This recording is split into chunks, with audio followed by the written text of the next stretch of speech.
Okay, so today we have the pleasure of having Peng Lu from the University of Oregon, who will talk about conformal Bach flow. Yeah, thanks. First, thank SMI and the whole team make my trip to Sydney possible. It's really a wonderful place. Second, I want to thank Thomas for organizing the meeting and the support. So today I want to talk about this conformal Bach flow. So I will divide the talk in two parts. One is the introduction, basically say general stuff about PDEs, then some ideas just in common in many PDE study. Then in the second half, I will switch to a particular system of PDE or conformal Bach flow we studied a few years ago. So the second part is a joint work in Jiaqi in Xiamen University and Qing in UC Santa Cruz. So one thing is you cannot emphasize PD enough. Almost there is a little bit of exaggeration here, but if you use the word almost, it's kind of unsafe ground. So almost everything you can say is described by differential equation. There's two kinds of them. One is called ordinary differential equation. The other is PDE. And one way to say that is classical, like mechanics, basically is the ODE derived from Newton's second law, something like that. So here I just give one example to catch all the bad thing, which is COVID. So like this is an ODE model of try to model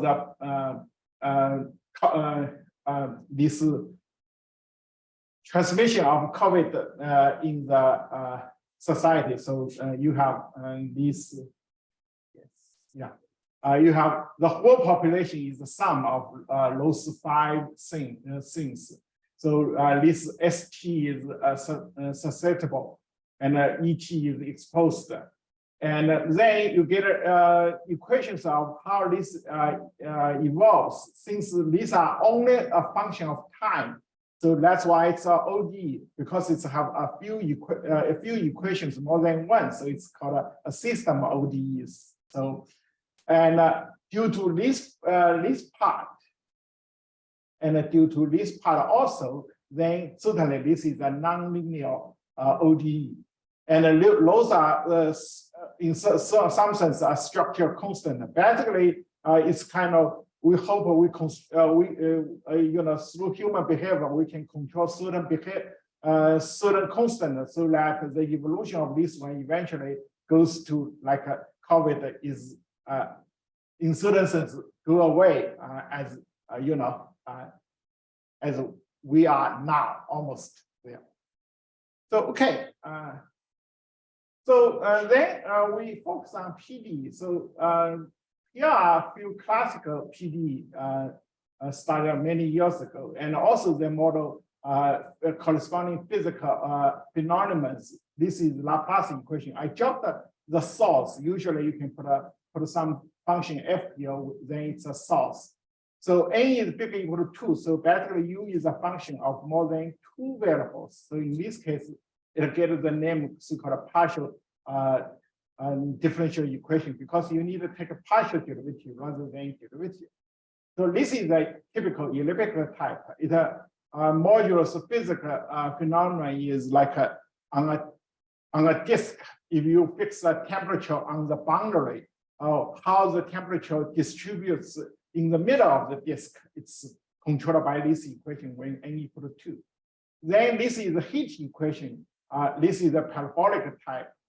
Usually this is called a diffusion type. If you have other things here, then you have source. You also have like, if it's a nonlinear equation, you could have this super reaction part. So we just look at another linear equation. This basically tell you how the temperature initially on a disk is given, how this temperature will evolve a long time. And The next one is you instead of use first derivative of time, you use second derivative of time. This is a wave equation. This is a hyperbolic type. In some sense, hyperbolic type is more difficult to study because both of these equations have certain smoothness property. Means even initially your solution is not so smooth. As time moves, then the function becomes much better in X. Actually, for parabolic equation, it's a heat equation like this. It becomes an analytical function. The hyperbolic equation does not have such nice property, as we will see in a few minutes. Another thing about this is this equation is super important because actually the instance field equation is of this type because time and the space are not the same type. So you have this hyperbolic equation corresponding to that. Another thing is I want to say a system of equation, which is called Cauchy-Riemann equation, coming from like one complex variable.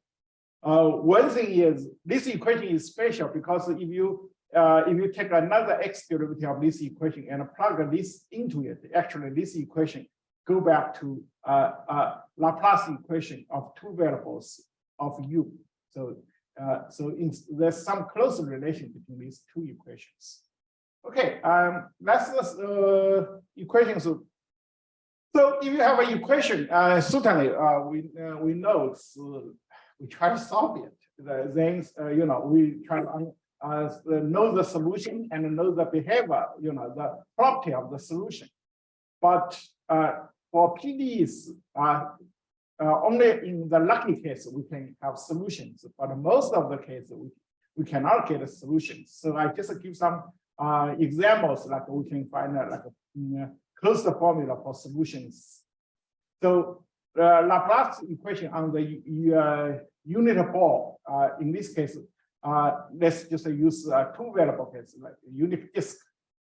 And if you give the boundary condition of this u is given by this function g, then the solution x is xy, this type of here, xy is integration of this function of xy and convolute with gy on the boundary. So because of this, you only need the function of gy on the boundary, which is given. So this function g is so-called usually called green functions of the disk, and it's given by this form phi x minus y, and it's a reflection across the boundary of the disk.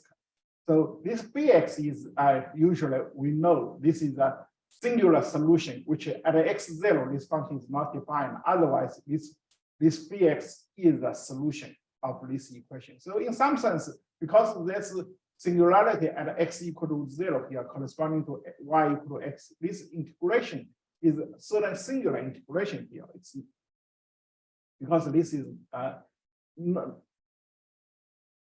what I mean. I should be careful. What I mean is singular is when x equal to y on the boundary. But here the key thing is x gives the value on inside. So okay, let's use Green functions. Use these fundamental functions to provide solutions for heat equation.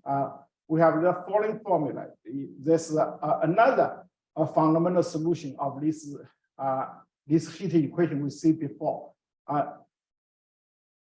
So then it's another convolution. Oh, sorry, I shouldn't have this, and this is the typo.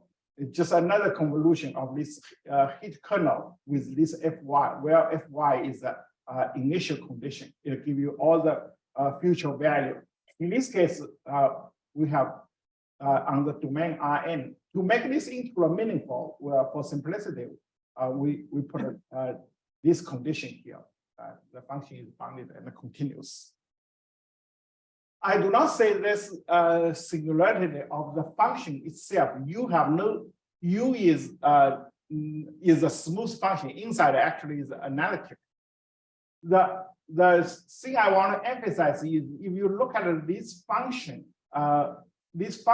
itself coming from this one, this function when x equal to y, these have a singularity. Just so it's just like this is not like a smooth function convoluted with another like a continuous function. That will be that kind of integral is much better compared to when you have such so-called singular kernels convolution. The integration to study is more difficult. Like how do you prove this guy is differentiable with respect to x? So it's a kind of another way to say it. When x approach to a y approach to x on the boundary, then the behavior you should, when you study it, you should be careful. So and one way to say that, if you say g is only a C0 function, do not have other derivatives. So how do you, I claim that this function is smooth inside. How do you see this function smooth inside approach to boundary? This function becomes only C0. It's all happens to be this guy have this 0 here, singular here. Otherwise, if this is a smooth function in both x, y everywhere, then automatically this function will smooth across the boundary.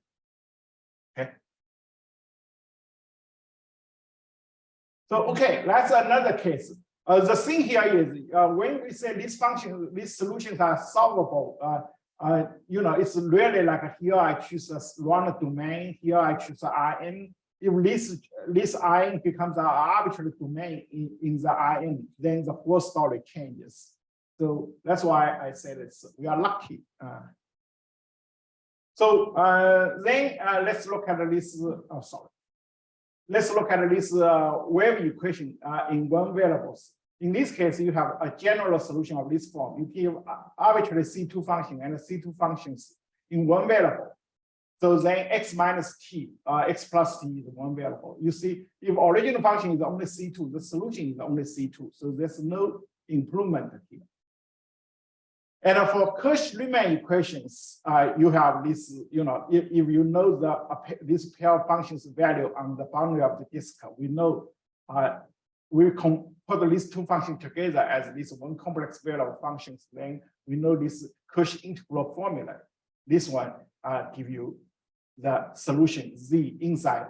And because this is the integration on the boundary, so you only need this FW's data on the boundary. So boundary value determines the function's value everywhere.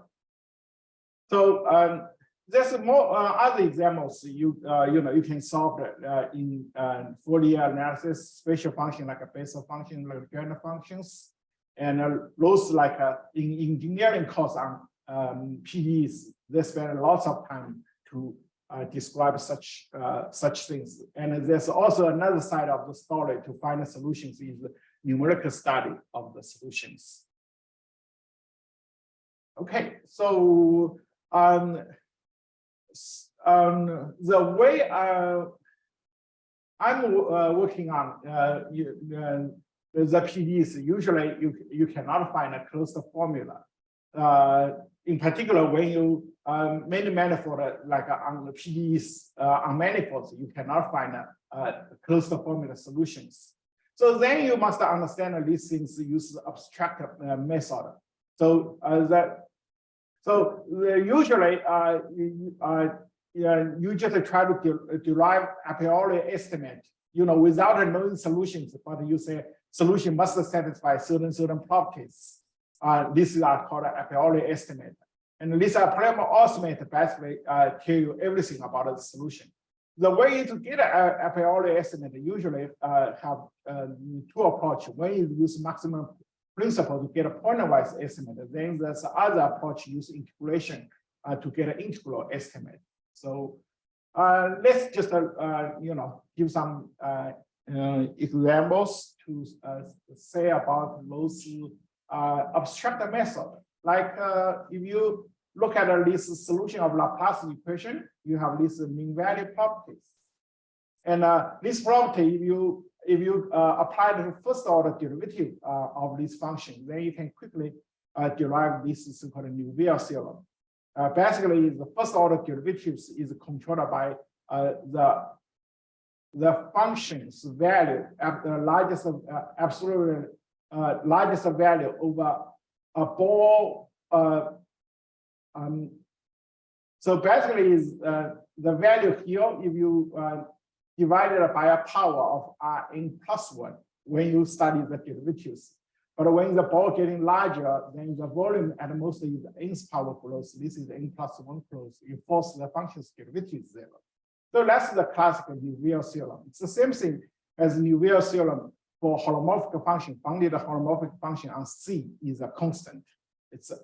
Then the other thing is the Harnack inequality. Basically says if you have a positive solution, non-negative solution on a domain omega, and inside omega you choose another pre-compacted domain, means this domain is a smaller, its closure is inside omega.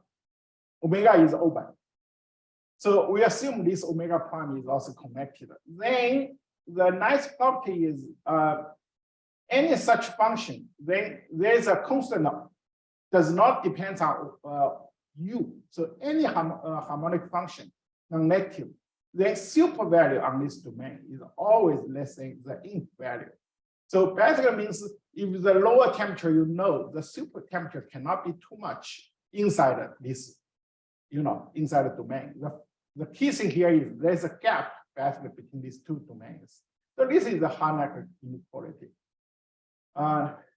Another way to say it, because it's a super controlled by int, basically this, later we will see there's a differential form of such Harnack inequality. Basically tell you that derivative is controlled.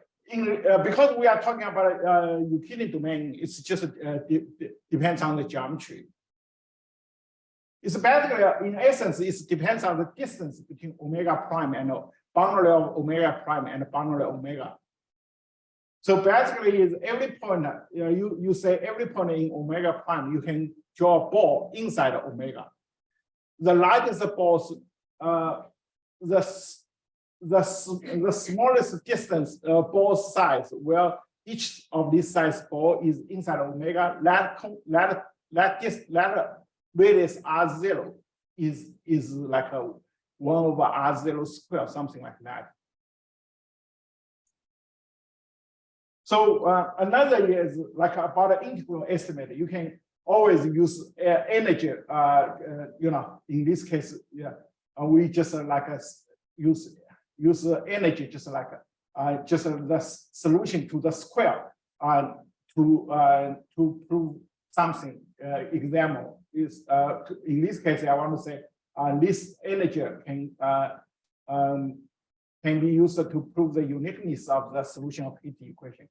Suppose you have two solutions, and in this case I want to study the so-called initial and a boundary value problem of this heat equation. So you have a boundary of the omega, and then you have a function u and v, two solutions u and v, given some value on the boundary of omega. And then you also have time 0, you have value of u and v.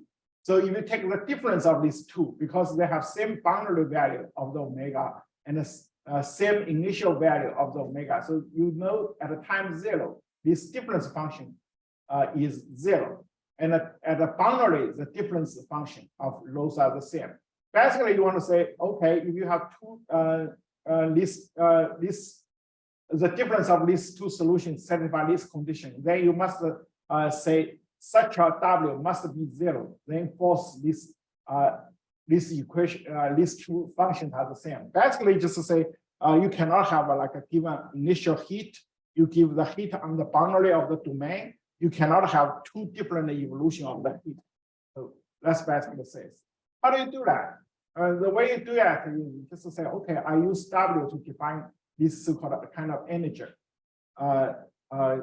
Sometimes you can use like plus nebula W square is another thing used in other study. In this case, you just look at this. So you take this guy's derivative, then you take a W, dW, dt. Because dW, dt, W satisfies the differential equation. You use the differential equation satisfied by UV. So simple calculation just find by using an integration by parts. This is -2 nebula W square. So this is the negative number.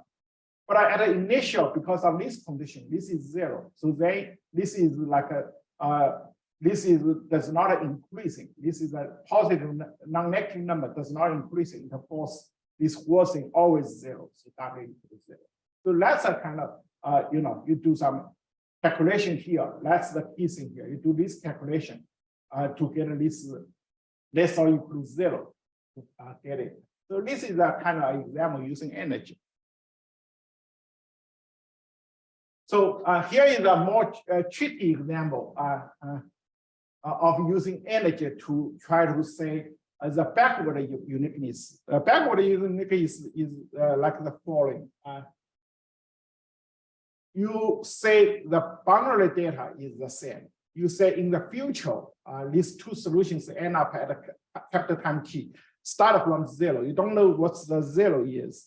You just say at the time capital T, U function and V function are the same. Then it basically says you backwards, these two solutions must be also the same all the way to zero.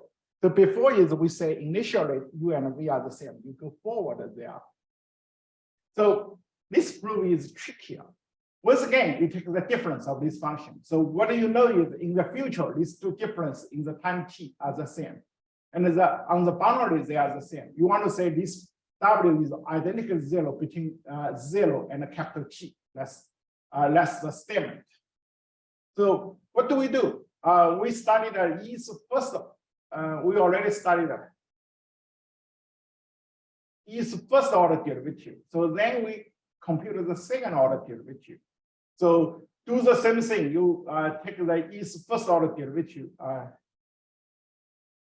You take another derivative here. You basically take WT is another derivative. Replace WT by Laplace W. So then you do another integration by parts. So you get this nice equation. So now if you look at the ET integration is nebula W, so the square. So if you switch nebula W square, one derivative from here, you have two W's, nebula W times derivative of W. If you use integration by parts, switch one of the nebula to the other one, so you get a W times Laplace W.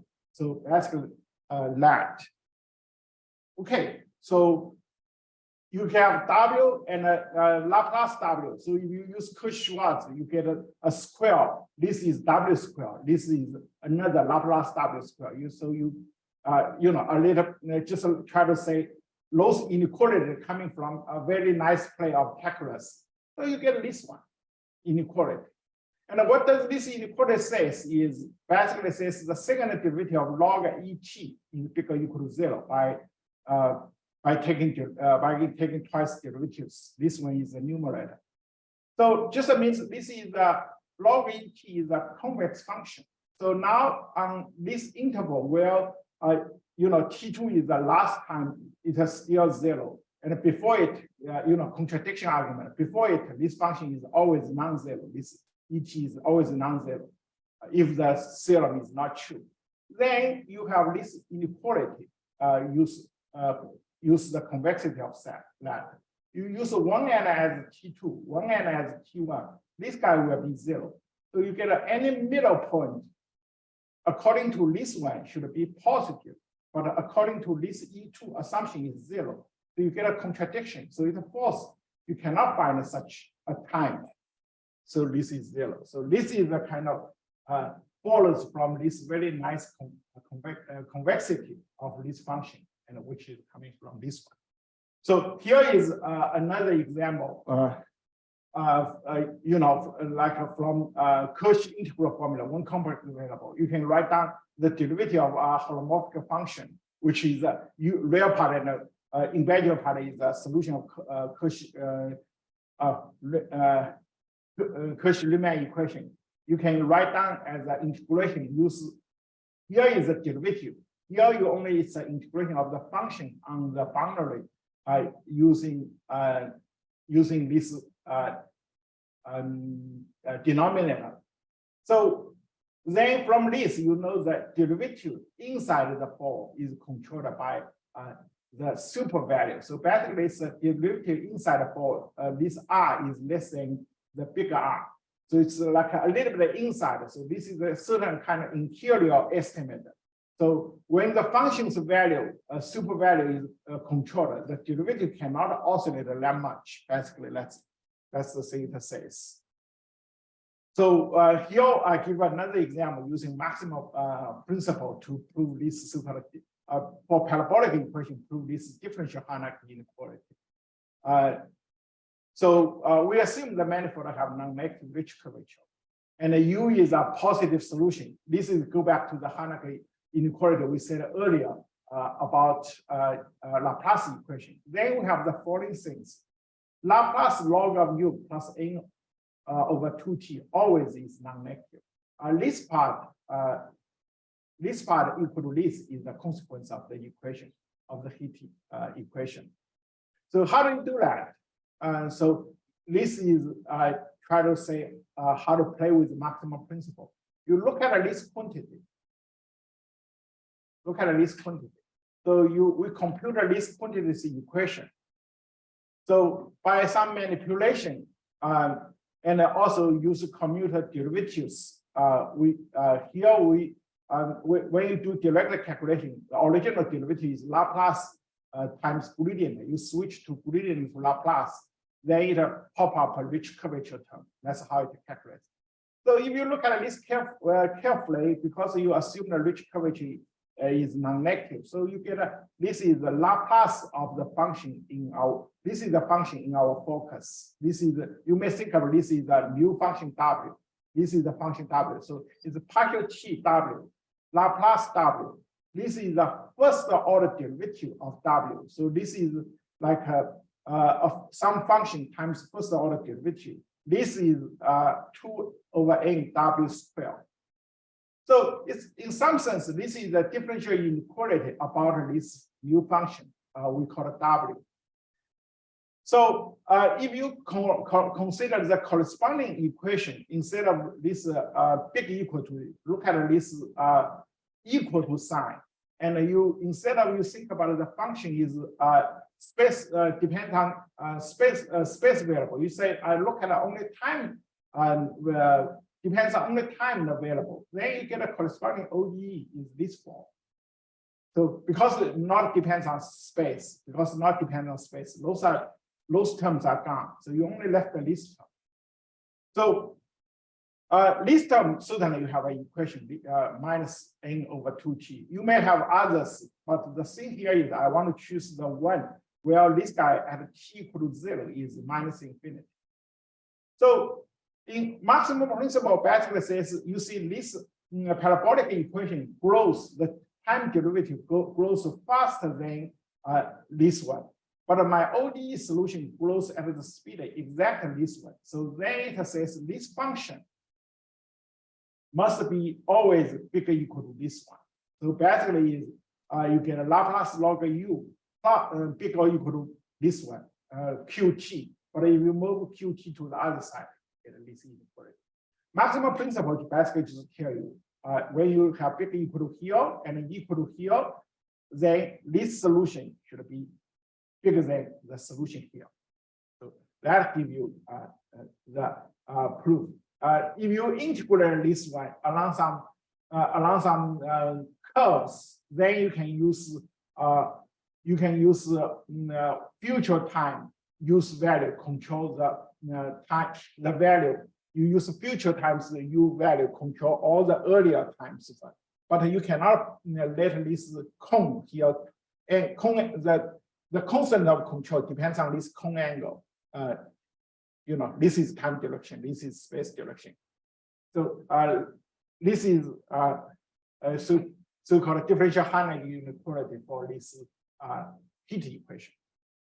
Okay, I said so much about this general, PDE in particular. Said quite a few things about this parabolic PDE. So now I just use the same idea, try to study new equations. In essence, it's the parabolic type, but there's some twist here. So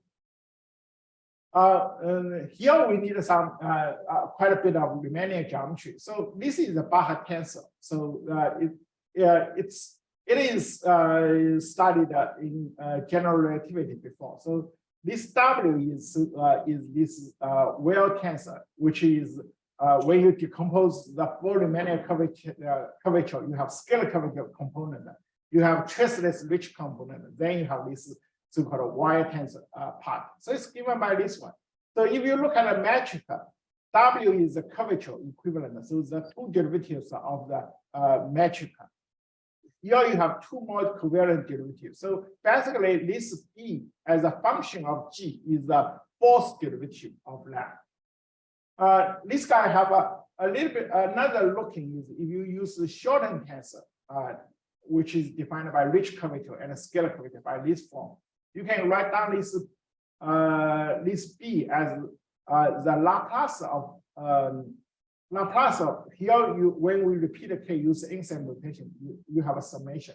So you have Laplace of this rich curvature. If you look at it here, Laplace of shortened tensor. These are other second fourth order derivatives. These are second order derivative of G part. So the nice thing about it here is we have a Laplace rich idea here. This is a little bit close to rich flow. Rich flow means evolution only use rich idea on the right side. Here we have a Laplace rich curvature in our evolution, as you will see in a minute. Naively, we would try to evolve the metric G, use the Bach tensor to. The purpose is we try to use flow to find Bach flat equations, but use our ideal official. He suggests the conformal rich flow from rich flow. Basically, rich flow here is our idea.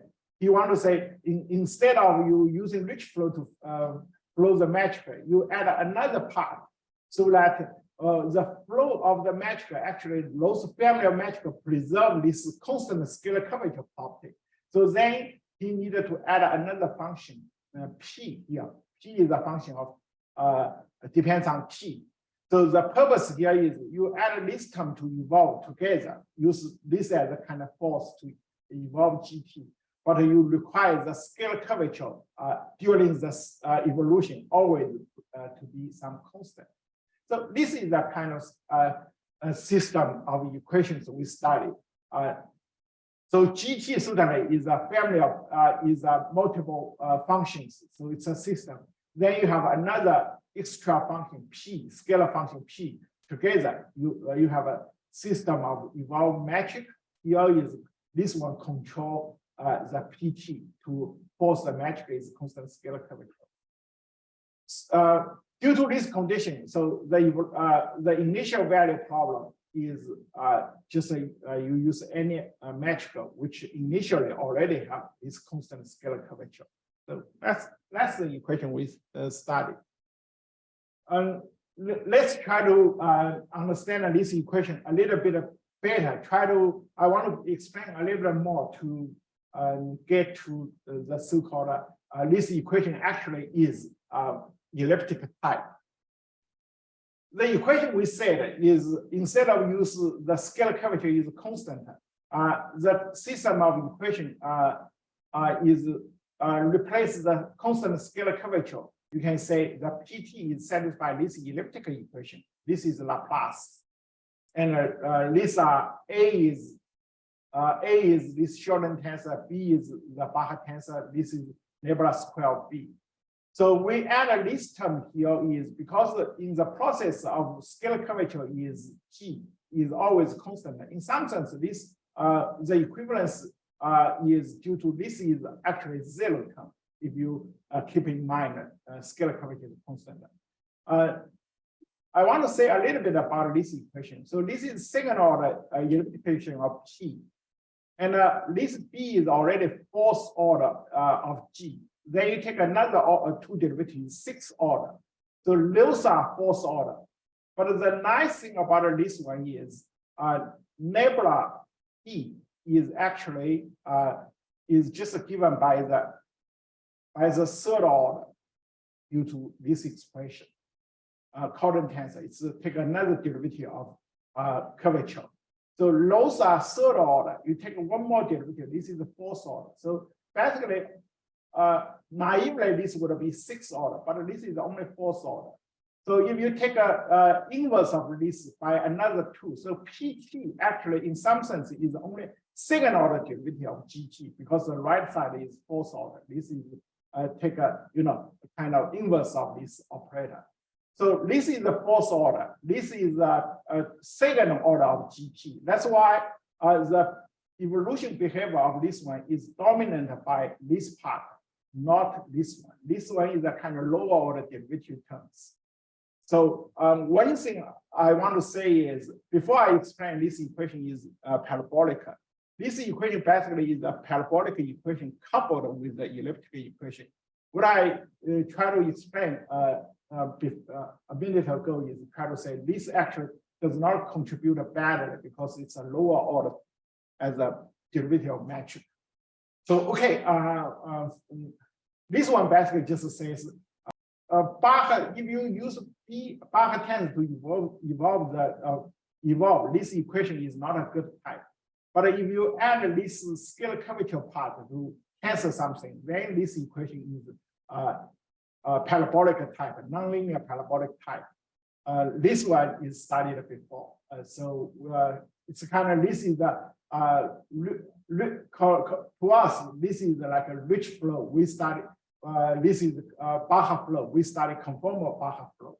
So, the other higher order equations studied before is like a Calabi flow, which is a scalar equation, and L2 Riemannian curvature flow. That's also a system of equations. Because of time, let me move on. So what's the result we can prove? So, first thing is, certainly we cannot have a formula for solutions. So here is just says, as long as initial metric make this operator, which show up in this pressure is equation is invertible, then you can always find a short-time solutions. As always, one key thing in parabolic equation is long-term existence, and when it has long-term existence, what's the behavior as time goes to infinity? Or if it has short-time existence, what happens? Why is the solution break down? So-called develop a singularity. What's the singularity we can know about? So here, basically, it's a short-time existence. We will try to characterize in when this solution break down. So how many more minutes do I have? 10 minutes, 5 minutes? 3 to 5, okay. So these are, basically give examples when this is invertible. So the second thing is basically we can, besides we can use the results we said before, prove the uniqueness, which is easier. Here we can also prove this backward uniqueness using kind of similar ideas as before, but study a more complicated system. And so this basically says just a backwards uniqueness holds for this system. This is basically corresponding to the interior estimate we said about elliptical equation. So it just says if you have a solution, if you know the solutions is the curvature and a potential both as C0 norm, just a super value is less or equal to K, all the way to time capital T.